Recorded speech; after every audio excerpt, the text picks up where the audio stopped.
how do we as individuals protect ourselves? Do we have an economic revolution? Vote with our dollars? Do you think it's Bitcoin? Because I want to ask you, I see Bitcoin is good, you know, an anarchic, open cryptocurrency. My problem is J.P. Morgan Chase, as you know, in 1999 had a patent on it. How do we know they're not behind it? How do we know they don't discredit the whole thing by blowing up their own system? Or how do we know they don't take it over if it isn't theirs? And it does have a little bit of a Farmville casino gulag look to it, how everyone's out there mining it and like mad if you don't totally lay down and love it. I mean, I'm just kind of ambiguous on Bitcoin and have a bad feeling in my stomach. You have a good feeling. I guess a tingle up your leg if you were Slimeball Chris Matthews. Well, you run ads for Bitcoin on your show. So presumably, if you believe in your advertisers, you would believe in the Bitcoin story. No. They're on the network ads. Any ad you hear, I endorse. I have my advertising. That's part of how I'm paid by the network, and then they have theirs. But I'm not here running. I let you come on and promote Bitcoin. I'm really trying to understand it. So you heard my question. Yeah. Okay. So I agree that it's difficult to, it doesn't have a warm and fuzzy quality about it that you can easily embrace. It's very kind of difficult to fathom because there's many moving parts to it. But it's based on encryption, and encryption gave us Edward Snowden, who was a tremendous whistleblower, should have been Time Person of the Year, and revealed an incredible amount of documents that are still being revealed that are completely playing havoc in the halls of power around the world. That's all based on encryption. You've got guys like Kim.com in New Zealand, who was taken down by the MPAA with a SWAT team assault. No, I get it. These are revolutionary Guy Fawkes in every sense of the way. Okay, so let me carry this through. So encryption is the key to understanding what makes Bitcoin appealing.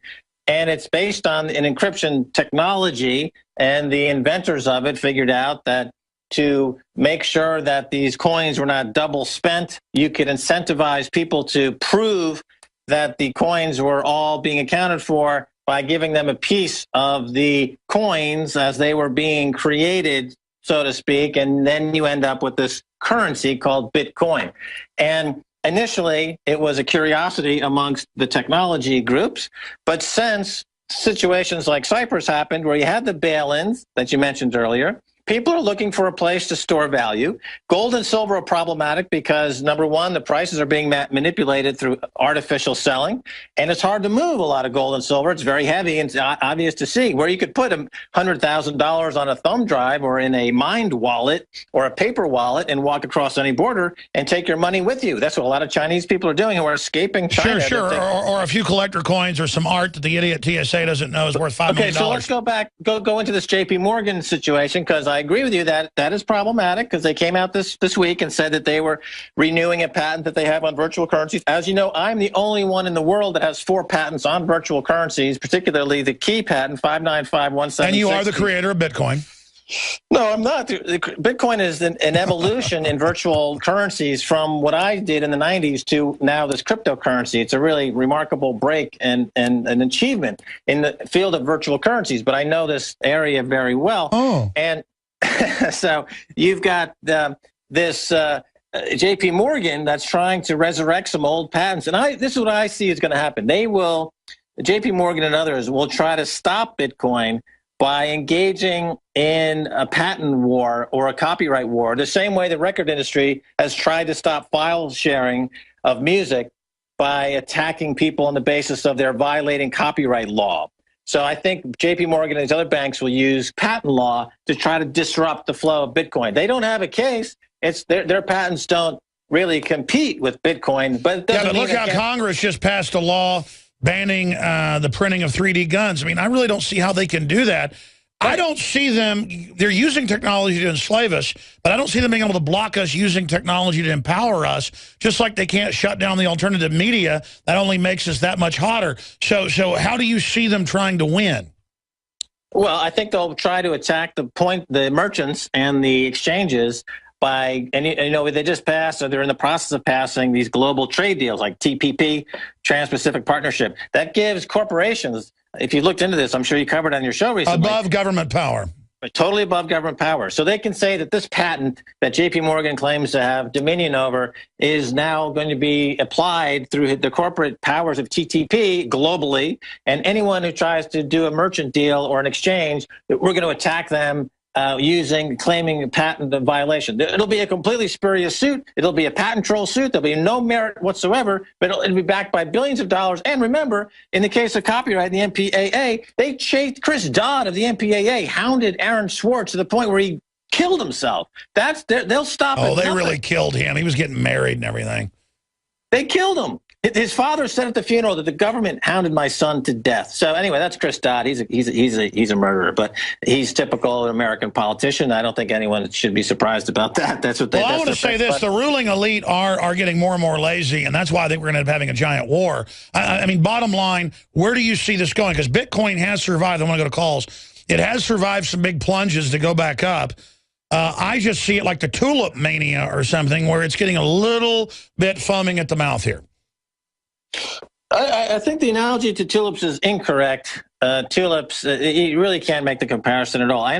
For a lot of reasons, but the price appreciation is really the first inning. Okay, well, what about derivatives? I mean, what about derivatives? I mean, I get what gives Bitcoin its value. I know it's an agreed upon mode of exchange, and so I want to shadow the power of the Federal Reserve. It's just that intrinsically, people say, "Well, are you for gold back? Or are you for fiat currencies?" Well, I can debate both systems openly. I'm not wedded to one or the other. Anything's better than what we've got right now if people are educated about it and the amount of it's controlled and it's transparent, right? The Bitcoin is a Bitcoin protocol. If I held in my hand 100,000 emails and I said, Alex, what is the intrinsic value of these emails? Depends on what's in them. The answer is zero. That has no intrinsic value. No, those emails, it's actual email data or the email. Well, no, it may be who you're contacting. They have no intrinsic value. It's just bits and bytes and electrons. There's no intrinsic value. But in the network of email, to be able to communicate information around the world and collect information, et cetera, it's worth incalculable amount of money. Yeah, okay. There you Similarly, with Bitcoin, the intrinsic value case has to do with the protocol, which is applied across the global network, incalculably valuable as a protocol to send money. For example, is the most widespread use of the Bitcoin protocol. So the value is the encryption. Is the network, the encrypted network, and the ability to verify transactions. So it's the protocol. So you have to look at it like email, or you look at it like a P2P file swapping. That's one way to look at the intrinsic value case of Bitcoin. And it's like the internet in 1994. How high do you think Bitcoin's going to go? How high do you think Bitcoin's going to go? I think the smartest guy in the Bitcoin space is a guy named, in Stockholm, Sweden. He's founded the Swedish Pirate Party. His name is Rick Falkvinja. And he made the case that Bitcoin could capture between 1% and 10% of the global Forex market. That's the foreign exchange market, which it has an implied value per Bitcoin of between 100,000 and $1 million per Bitcoin. You said he was. He is. He's the smartest guy. Well, I want to get him on. Yes, you should. He is a fantastic guest. Well, give me his contact info. I'm sure. Falkvinja. He's a fantastic guest. He's one of the earliest supporters. He invented the Swedish Pirate Party, and he's a great guy. There's a couple of other people you should have on, like No, I've read it. Well, send me a list. Send me who you recommend we have on, Keiser. Forbes magazine. He's an excellent spokesperson. Roger Ver, who's the Jesus of Bitcoin, who gave away Bitcoin for years just to get people to understand what it's all about. He just gave $1 million away to the Mises Institute. Beautiful. Yeah, and folks are buying Lamborghinis or whatever with them now. It's amazing. Why just let the Federal Reserve guys and a bunch of old bankers have this power? Yeah, we want Federal Reserve. We don't need them.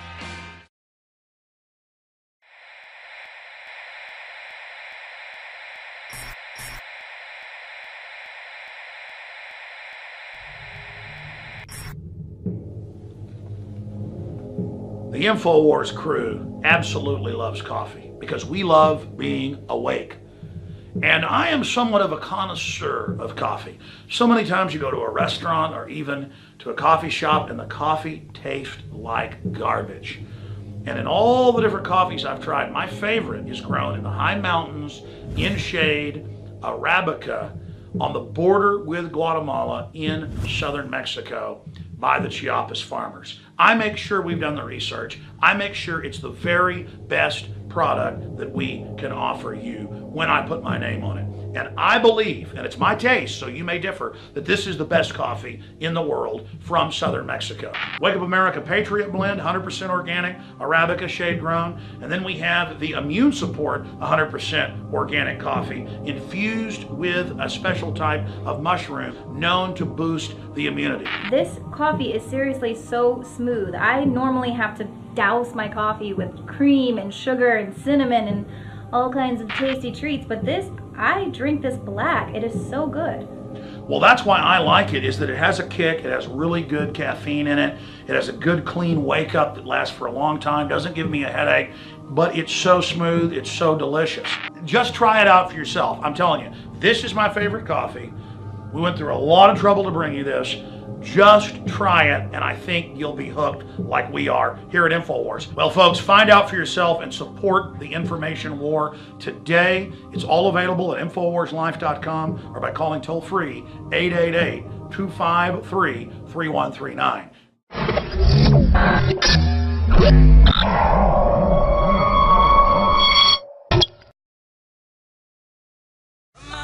We've got the great Max Keiser with us for 5 minutes of the next segment, and Stefan Molyneux is coming on to break down the news with us. And there's a lot of it. And if you'll buy that, throw in Obamacare free. Obama keeps his bodyguards, you turn your guns in. Doesn't that sound like a good deal? Ryan in Kentucky, you're on the air with your question or comment for the world at large. Go ahead. Yes, sir. I'd like to raise 2 points. Number one would be for any and everybody listening to this broadcast, borrowing money to pay debt is about as idiotic as sticking your hand in a fire. My second point is this. For some time now, people like yourself and others have reported that there are foreign troops training inside the United States borders. It's all over the place. They're just acclimating us for occupation, yeah. Yes, sir. Several men and I, men of, let's just say, experience, have taken it upon ourselves to investigate this in our own state. We have personally witnessed close to 3,000 Russian troops are training in the state of Kentucky. We have also witnessed no more than 40 so far, but UN troops that are training in Kentucky. People need to wake up and look around. You know, you should shoot video of that, put it on YouTube, and it become a big story. They're training Russian, German, you name it, and then training them for urban warfare in America. And in NLE-09, the Pentagon admitted that FEMA drill that they were training foreign troops for unrest in America. And we have deals with Canada and Mexico to help them as well. And it really is just a slow incremental acclimation. Thank you so much for the call, sir. And good point on the debt. Max Keiser, I've seen cases where they have like Ukrainian troops in Scotland running checkpoints.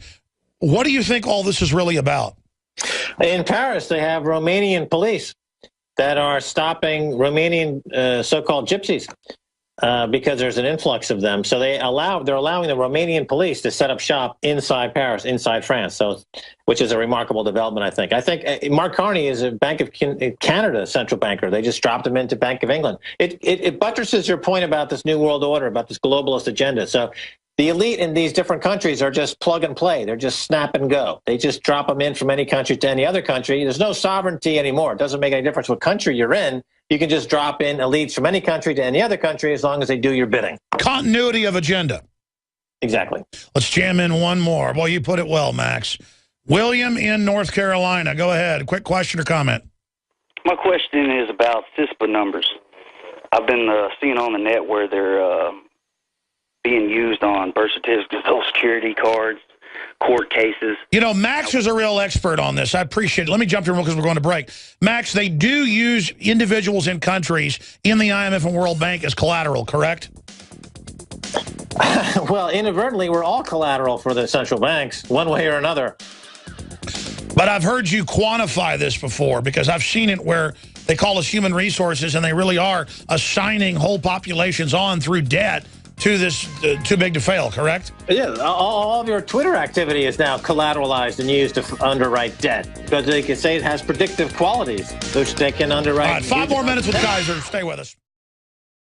Alex Jones here with a very important announcement for truth seekers. We've carried a lot of amazing films and books over the years on the online video bookstore at Infowars.com. And out of all the titles we've carried, one stands out because it is just so chillingly convincing. And that's Dreams from My Real Father by Joel Gilbert, available at Infowars.com. This film exposes the fraud that Obama is like nothing I've seen. If you want to know who Obama's real daddy is, this is the film for you. Don't forget, your purchase supports our broadcast and our growing media network. You'll also find at InfoWarsShop.com None Dare Call It Conspiracy by Gary Allen, the book that woke me up. We're also carrying Behind the Green Mask, UN Agenda 21 by Rosa Corey. This book is coffin nails to the globalist takeover. The Greater Good, the most professional and up-to-date film I've ever seen exposing the scourge that is vaccines. These titles and a lot more are all available at InfoWarsShop.com. Final segment with a few final calls with Max Keiser. Then we're going to have another guest coming on.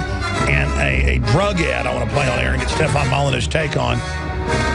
We're going to go back to a few callers here and continue with others on in the next hour. I guess Greg's up next, and then Danny and a few. No, Danny's not up next. It's William, and then I'm totally confused now. No, it's Greg. I'm seeing who's been holding the longest. And then it'll be Joe.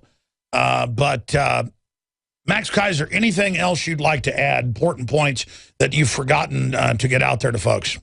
Well, you mentioned earlier the group of people. I just want to reiterate this point.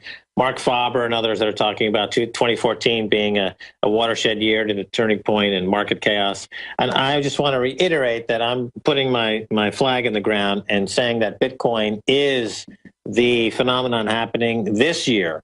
And next year we'll look back on 2013 and realize that Bitcoin was the black swan. Bitcoin was the disruptive event that totally transformed the global economy. And we won't be able to make that statement until this time next year, looking back and say that's truly what happened. But I just want to make sure I go on record as saying that I believe that all those people are correct. I believe they're missing the true elephant in the room, and that is Bitcoin. They're missing the Bitcoin factor? I believe they are, because they sense that there is this epic change coming. I've talked about it on your show many times, as many have, but I think that the emergence of cryptography, as it has changed the surveillance industry, changed the global alliances, is bleeding into currencies, and that's a huge event. It's the biggest event in currencies in hundreds of years. Well, when you've got 85 to 1, 100 to 1, 200 to 1 profit to loss ratios, or you've got stock ratios where the company's making no money, but it's valued 100 times its supposed profits, we're in deep trouble. Here's that Dave Stockman clip that we talked about from Bloomberg. And the thing is, now what we talk about is even invading dinosaur media. Here it is. All right. If ever I had a guy, you're my budget guy, tell me your impressions after combing through some of the numbers of what has been put forth by both parties yet to be voted on. Well, first, let's be clear. It's a joke and a betrayal.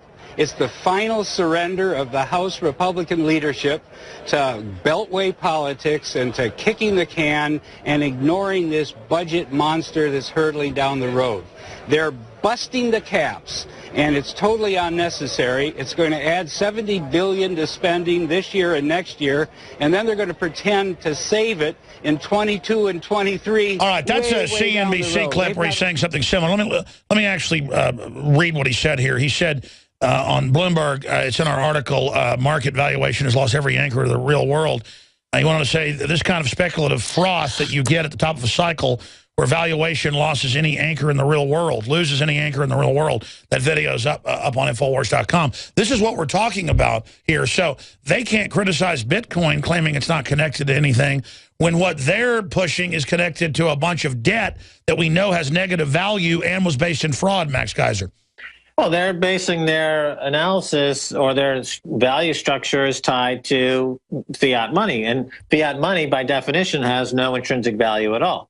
the dollars in your pocket are worthless, except for the paper that they're not printed on, as Gerald Celente likes to say. The Bitcoin, however, by comparison, is as you'd have to make the comparison to gold or silver. It has real, genuine, intrinsic value, and there has value on top of that as a means of exchange and as a store of value. But he's absolutely correct. Stock market and the bond market in particular, that's the key, is trading at 300-year highs in the UK and trading at 240-year highs in the United States. We're out of time, Max. Will it completely go 1929, or what will the ongoing implosion look like? Slow molasses or lightning? Buy Bitcoin. That's my answer. I know, but I understand you've said that. But I mean, how bad do you think it's going to get? It's either going to be a complete and utter write-down of this bad debt in a deflationary depression, or they're going to go be like China and print $1 trillion a month, and then it's hyperinflation. And I think the answer is hyperinflation. I don't think they're going to take their foot off the accelerator. Max Keiser, thanks for the time. We'll talk to you soon. Now you can watch Alex Jones live at Infowars.com/show. You'll find links to all of our content there and a free 15-day trial for Prison Planet TV. You can also browse the network, the InfoWars Nightly News, and over 60 movies and documentaries all together in one place. You can watch the Alex Jones radio show live as it happened. So check it out, Infowars.com/show. They're mining it and like mad if you don't totally lay down and love it. I mean, I'm just kind of ambiguous on Bitcoin and have a bad feeling in my stomach. You have a good feeling. I guess a tingle up your leg if you were Slimeball Chris Matthews. Well, you run ads for Bitcoin on your show. So presumably, if you believe in your advertisers, you would believe in the Bitcoin story. No. They're on the network ads. Any ad you hear, I endorse. I have my advertising. That's part of how I'm paid by the network, and then they have theirs. But I'm not here running. I let you come on and promote Bitcoin. I'm really trying to understand it. So you heard my question. Yeah. Okay. So I agree that it's people are looking for a place to store value. Gold and silver are problematic because, number one, the prices are being manipulated through artificial selling, and it's hard to move a lot of gold and silver. It's very heavy and it's obvious to see. Where you could put $100,000 on a thumb drive or in a Mind wallet or a paper wallet and walk across any border and take your money with you. That's what a lot of Chinese people are doing who are escaping China. Sure. Or a few collector coins or some art that the idiot TSA doesn't know is worth $5 million. Okay, so let's go back. Go into this JP Morgan situation, because I agree with you that that is problematic, because they came out this week and said that they were renewing a patent that they have on virtual currencies. As you know, I'm the only one in the world that has 4 patents on virtual currencies, particularly the key patent 595176. And you are the difficult to, it doesn't have a warm and fuzzy quality about it that you can easily embrace. It's very kind of difficult to fathom because there's many moving parts to it. But it's based on encryption, and encryption gave us Edward Snowden, who was a tremendous whistleblower, should have been Time Person of the Year, and revealed an incredible amount of documents that are still being revealed that are completely playing havoc in the halls of power around the world. That's all based on encryption. You've got guys like Kim.com in New Zealand, who was taken down by the MPAA with a SWAT team assault. No, I get it. These are revolutionary guys.